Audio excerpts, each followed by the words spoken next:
السلام علیکم ورحمۃ اللہ وبرکاتہ۔ ناظرین اکرام، اس سے پہلی ویڈیو میں ہم نے اسلامی اور دیسی کیلنڈر کے بارے میں بات کی تھی۔ آج ہم بات کریں گے انگریزی اور عربی کیلنڈر کے بارے میں، اور اسکرین پر جو الفاظ استعمال ہوئے ہیں ہا، عین، با، میم، ان کا مطلب کیا ہے اور یہ کہاں کہاں استعمال ہوتے ہیں، یہ سب اس ویڈیو میں بتایا جائے گا۔ اور اس میں ہم انگریزی اور عربی مہینوں کے نام بھی سیکھیں گے۔ ناظرین ویڈیو کو پورا دیکھیں، آخر میں ہم بہت کام کی باتیں بتانے والے ہیں۔ بسم اللہ الرحمن الرحیم۔ عزیز ناظرین، جنوری کو عربی میں بولتے ہیں کانون الثانی، اور اس کا دوسرا نام ہے ینائر۔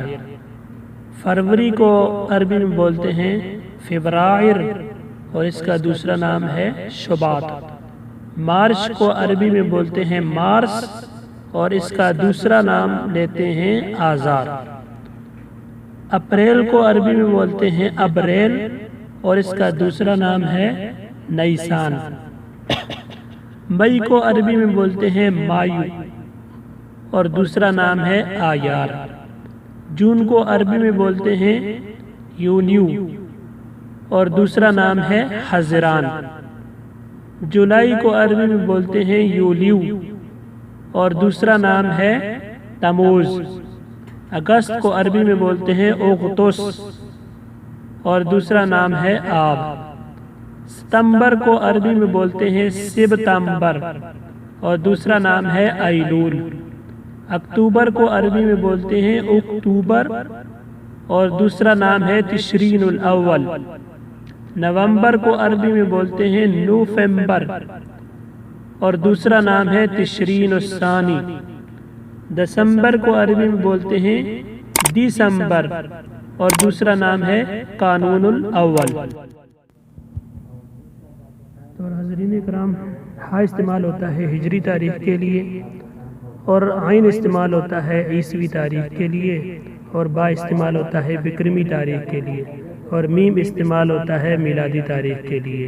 جس طرح کہ اس کا مطلب ہے کہ 2020 اگر لکھا ہے نا تو آگے عین چھوٹا سا اگر عین لکھا ہے تو اس کا مطلب ہے یہ عیسوی تاریخ ہے، اور اگر 1440 لکھا ہے اور آگے ہا لکھا ہے تو اس کا مطلب ہے یہ ہجری تاریخ ہے، اور اگر 2077 لکھا ہے تو اس کا مطلب ہے یہ بکرمی، آگے با لکھا ہے تو اس کا مطلب ہے بکرمی تاریخ ہے، اور 2020 اگر اس طرح لکھا ہے ساتھ میں میم لکھا ہے تو اس کا مطلب ہے یہ میلادی تاریخ ہے۔ تو جی ناظرین، آپ اگر عرب ممالک میں جاتے ہیں تو وہاں پر ہر کام جو ہے نا آن لائن ہوتا ہے۔ جہاز کا ٹکٹ لینا ہے، ٹرین کا ٹکٹ لینا ہے، مکہ میں ہوٹل بک کروانا ہے یا مدینہ میں ہوٹل بک کروانا ہے، مدرسے میں داخلہ لینا ہے یا اسکول میں داخلہ لینا ہے، اعتکاف بیٹھنا ہے یا موبائل کا بل جمع کروانا ہے یا بجلی کا بل جمع کروانا ہے، یہ سارے جو کام ہیں نا یہ آن لائن۔ تو دوستو، جب یہ آن لائن جب یہ کام ہوتے ہیں تو ہمیں وہاں پر تاریخ پیدائش کی ضرورت ہوتی ہے، جو اسلامی تاریخ پیدائش ہے۔ تو ہمارے دوست یہاں پر آ کر پریشان ہو جاتے ہیں کہ ہمیں انگریزی جو اپنی تاریخ پیدائش ہے وہ تو معلوم ہے، لیکن اسلامی تاریخ پیدائش ہمیں معلوم نہیں ہوتی، یہاں پر آ کر پریشان ہو جاتے ہیں۔ تو آج ہم آپ کو ایک ایسا قاعدہ کلیہ بتائیں گے کہ جس کو استعمال کر کے آپ آسانی سے اپنی انگریزی اور اسلامی تاریخ پیدائش نکال سکتے ہیں، وہ بھی صرف 2 منٹ کے اندر اندر۔ پڑھا لکھا آدمی ہو یا ان پڑھ آدمی ہو آرام سے نکال سکتا ہے۔ تو چلو دیکھتے ہیں کون سا قاعدہ کلیہ ہے جہاں سے ہم آسانی سے اپنی تاریخ پیدائش اسلامی اور انگریزی نکال سکیں۔ تو ناظرین دیکھیں، قاعدہ آپ کے سامنے ہے، قاعدہ کلیہ، اور کیلکولیٹر نکال کر آپ اپنا حساب لگا سکتے ہیں۔ 623 ہے جمع 0.97۔ اب اس کو ضرب دو 1441 کے ساتھ، جو ابھی ہجری جا رہی ہے 1441، تو یہ نکل آئے گا 2020۔ اور اگر اسی کو ضرب دو 1440 کے ساتھ تو یہ نکل آئے گا 2019، اور 1410 کے ساتھ ضرب دو تو 1990 نکل آئے گا۔ اور 1415 کے ساتھ ضرب دو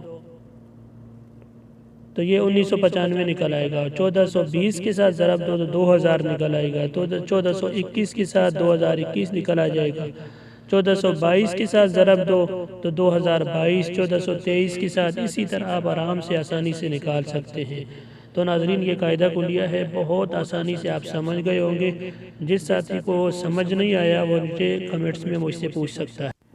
ناظرین ویڈیو اچھی لگی تو اس کو سبسکرائب کر دیں، لائک کر دیں، شیئر کر دیں، اور مزید اچھی ویڈیو دیکھنے کے لیے بیل آئیکن دبا دیں. شکریہ. خدا حافظ.